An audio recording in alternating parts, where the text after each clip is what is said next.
It is difficult to say how many lives were lost in the bloodless revolution, but according to most accounts, they were under 1,000. In Petrograd, thanks to the measures taken by the government, the town rapidly resumed its normal aspect and order generally prevailed.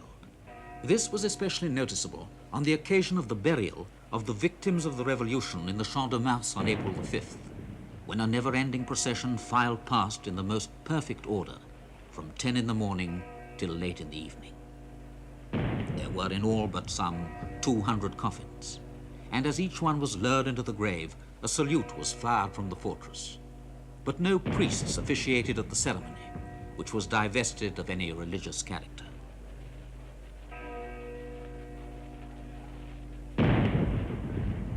Somewhat dazed with the success of the revolution, Russia had to face the bleak task of deciding where she would go. The rising in the streets had been against something. Now the people had to decide exactly what it had been for. The wish to run the war more efficiently had given the revolution its spark, but hatred of the war had given it much of its momentum. In the confused situation that followed, responsibility fell upon the Duma, responsibility to make good their implied promises. Now they had to do better than the autocracy they had for so long criticized. A provisional government was formed with a liberal, Prince Lvov, as the first prime minister. A young socialist lawyer, Kerensky, became Minister of Justice. In the Allied capitals, where the events in Russia looked simpler than they were, the revolution was hailed as a triumph for the Allied cause.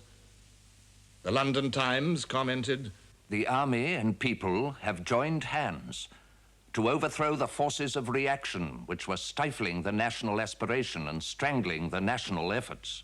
Lloyd George declared in the House of Commons, "We believe that the revolution is the greatest service the Russian people have yet made to the cause for which the Allied peoples have been fighting." In America, herself about to enter the war on the Allied side, the revolution seemed providential. The Secretary of State declared, "The revolution in Russia has removed the one objection to affirming that the European war was a war between democracy and absolutism." In Petrograd, one of the provisional government's first acts was to declare that it would loyally maintain its alliances and do everything in its power to carry the war to a victorious conclusion. The French ambassador reported, "Patriotism, intelligence, and honesty could be read on every face. But the task they have undertaken is patently beyond their powers. Heaven grant that they do not collapse under it too soon." The new government's task was complicated by the fact that a quite separate revolutionary body convened itself in the same building, the Soviet. The Soviet, or Council, claimed to represent factory workers and soldiers. Its majority wanted to continue the war to defend the revolution. But one of the Soviets' first acts had been to issue Order Number 1 to the army, directed against the powers and status of officers, and setting up soldiers' councils. In this uneasy alliance, the provisional government had to accept the Soviets' order. A struggle for the soul of Russia now began. A French observer noted, Groups were constantly forming without actual reason in the capital streets. One man would enter a discussion with another, and passers-by would listen in. The crowd thus witnessed open exchanges of political opinions, in the course of which opposing ideas were pitted against one another. Groups were constantly forming and dispersing. At first sight, the crowd appeared to be full of unrest. Actually, it was only idle. The Germans had always regarded a revolution as their best hope for an early defeat of Russia. Now was the time to ensure the outcome. They saw as their instrument Lenin, leader of the Bolshevik group among the Russian revolutionaries. Lenin had spent the war years quietly in Switzerland with his wife, Krupskaya. The Germans had so far made little contact with them, finding other revolutionaries more cooperative. Lenin himself was no pro-German. Pitilessly single-minded, he saw all the warring nations as capitalist imperialists. He wanted peace and worldwide revolution against capitalism. As late as January 1917, he had said, We of the older generation may not live to see the decisive battle of this coming revolution. When revolution, in fact, came only 2 months later, he was unimpressed. The militant monarchy in Russia has been followed by a militant republic. A republic of capitalists who want to continue the imperialist war and to adhere to the robber treaties of the Tsarist monarchy. Lenin's belief in peace at any price was at variance with both the Petrograd Soviet and even many Bolsheviks. Now, in Churchill's words, the Germans transported Lenin like a plague bacillus from Switzerland into Russia. He arrived in Petrograd on April the 16th, determined to capture control of the revolution. But his moment was not quite yet.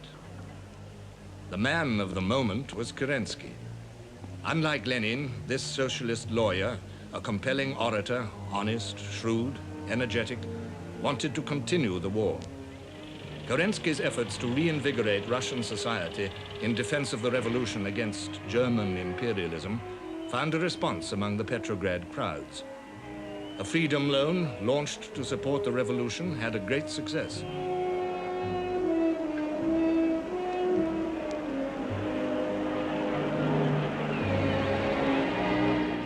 Patriotic fellow socialists from allied countries, like the French socialist minister Albert Thomas, were welcomed on goodwill visits to cement allied solidarity. Thomas was tremendously impressed. With eyes sparkling as he glanced about him, he said to the French ambassador, Now we see the revolution in all its grandeur and beauty. The whole strength of the Russian democracy lies in its revolutionary fervor. Kerensky alone is capable of establishing, with the aid of the Soviet, a government worthy of confidence. Soon, Kerensky was Minister of War in a new government, which included members of the Soviet. And with dynamic confidence, he went ahead with his plans for the Russian army's summer campaign.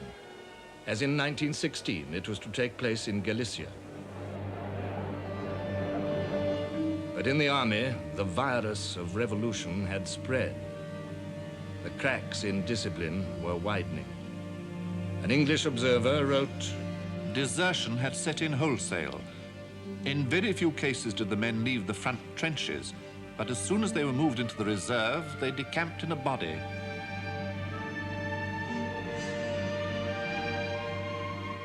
The movement was something elemental. They packed even the roofs of the railway carriages. A photograph of such a scene was published in England under the title, Russian Soldiers Hasten to the Front. The Germans purposely left the front inactive to encourage this crumbling of Russian discipline.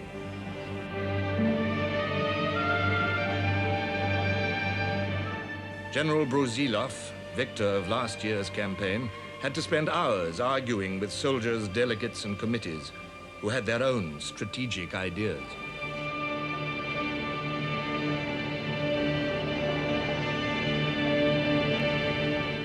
However, Brusilov was optimistic. So was Kerensky, who issued the order of the day. I call on the army, fortified by the strength and spirit of the revolution, to take the offensive. Kerensky's offensive was launched on July the 1st.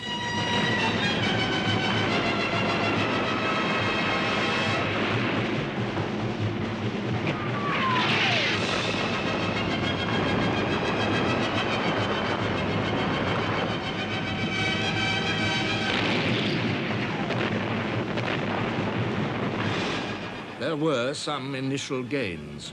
The provisional government issued an intoxicating communique. July 1st has shown to the whole world the might of a revolutionary army, organized on democratic lines and inspired by a firm belief in the ideas of the revolution. It was a pipe dream. After a few days of partial breakthroughs, the Russian offensive petered out.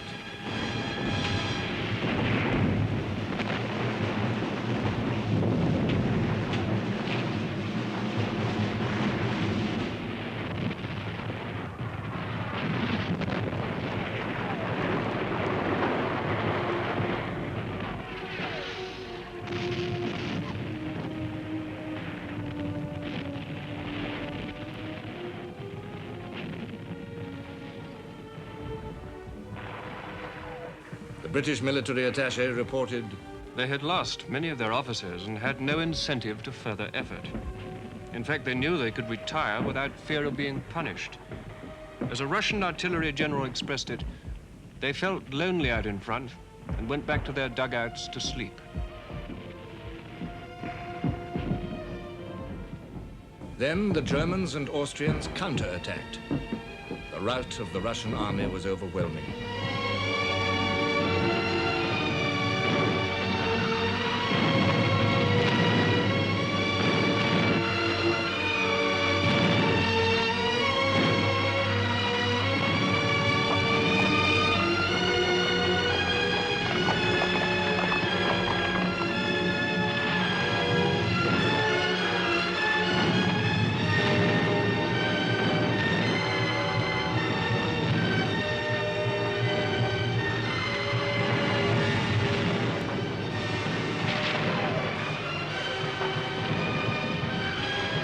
The real meaning of the revolution now made itself felt. It had meant a breakdown not just of the Tsarist regime, but of Russia herself. Solitary, helpless, and dismayed, the individual Russian was looking for direction. This was a chaos which anyone might exploit, provided he was ruthless and single-minded enough. Lenin was such a man. He attacked the provisional government continually, and when the news of the disasters at the front reached Petrograd, it seemed that his moment had come. Crowds poured into the streets, calling for peace, bread, and freedom, and for the overthrow of the provisional government. To foment an armed uprising, the Bolsheviks called in the sailors from the naval base at Kronstadt. Everything now depended on the loyalty of the army.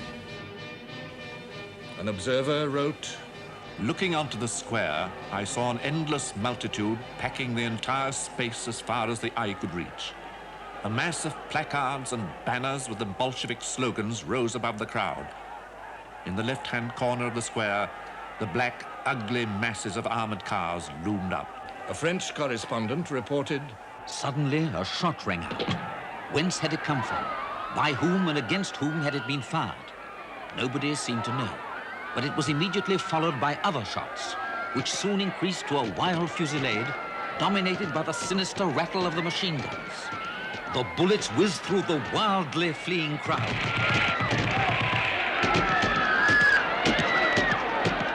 The army stood by the provisional government, and when it was announced that the Bolsheviks had been receiving funds from German sources, Lenin had to flee to Finland on a forged passport. Other Bolsheviks, including Trotsky, were briefly arrested. General Kornilov, the commander-in-chief, was not satisfied with the government's efforts to restore order and continue the war. With his troops, he began a march on Petrograd. But Kerensky, afraid of being branded as a counter-revolutionary, refused to accept his support. He even enlisted Bolshevik aid to stop Kornilov, and thus armed his worst enemies. Trotsky set about drilling the workers into a Bolshevik armed force, the Red Guard. They were to act as shock troops when the moment came for the Bolsheviks to strike. And that moment was now not far off.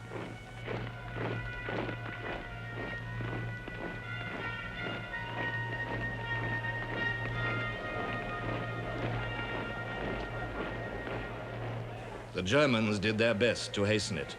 They launched an offensive in the north towards Petrograd, turning the Russian flank above Riga by an amphibious landing on an island in the Gulf of Finland. Hindenburg described the operation as The one completely successful enterprise on either side in which an army and a fleet cooperated. The execution of our plans was rendered so doubtful by bad weather at the outset that we were already thinking of disembarking the troops on board. The arrival of better weather then enabled us to proceed with the venture. From that point, everything went like clockwork.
We succeeded in possessing ourselves of Urzel and the neighboring islands. One more pressure was thus added to the sense of crisis in the capital. In Petrograd and at the front, Bolshevik agitators worked tirelessly. Soldiers, do not trust these wolves in sheep's clothing. They call you to fresh slaughter. Well, follow them if you like. Let them pave the path for the return of the bloody Tsar with your corpses. Let your orphans, your widows and children, deserted by all, pass again into slavery, hunger, beggary and disease. The Bolshevik following multiplied. Lenin himself returned secretly to supervise the insurrection. On November the 7th, in a superb stroke of political bluff, Trotsky simply proclaimed that the provisional government had fallen and that all power belonged to the Soviet. 20,000 Red Guards appeared on the streets. Bolshevik oratory and subversion worked among the troops. During the next few days, Trotsky's statement became an accomplished fact. The Bolsheviks besieged the Winter Palace, where the provisional government was protected only by a handful of officer cadets and a women's battalion.